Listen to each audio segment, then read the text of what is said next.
ایک چھوٹے سے گاؤں میں جہاں زیادہ تر لوگ کھیتی باڑی کرتے تھے، رات کو روشنی کا انتظام کرنا بہت ہی مشکل تھا۔ گاؤں میں نہ بجلی تھی اور نہ ہی لائٹ کے لیے کافی تیل۔ گاؤں والے رات کو اندھیرے میں ہی اپنے وقت گزارتے اور بچوں کے لیے پڑھائی کرنا تقریباً ناممکن تھا۔ ایک دن گاؤں کے نوجوان احمد نے فیصلہ کیا کہ وہ اس مسئلے کا حل نکالے گا۔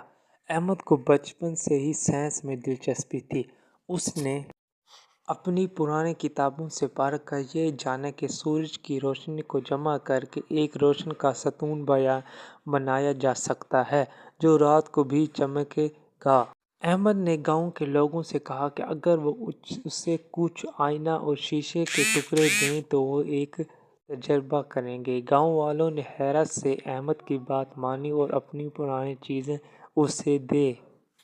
چند دنوں کی محنت کے بعد احمد نے ایک بڑا روشنی کا ستون بنایا جو سورج کی روشنی کو دن بھر جمع کرتا اور رات کو روشنی دیتا۔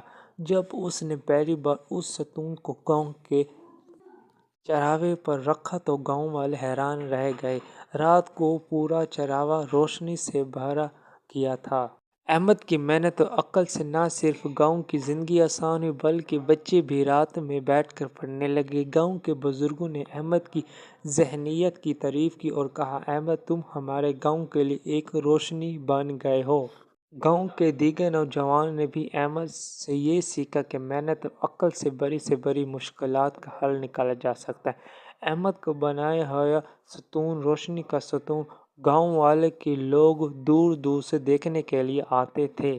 یہ کہانی ہمیں سکھاتی ہے کہ اگر ہم عقل محنت سے کام کریں تو ہم اپنی اور دوسروں کی زندگی میں روشنی لا سکتے ہیں۔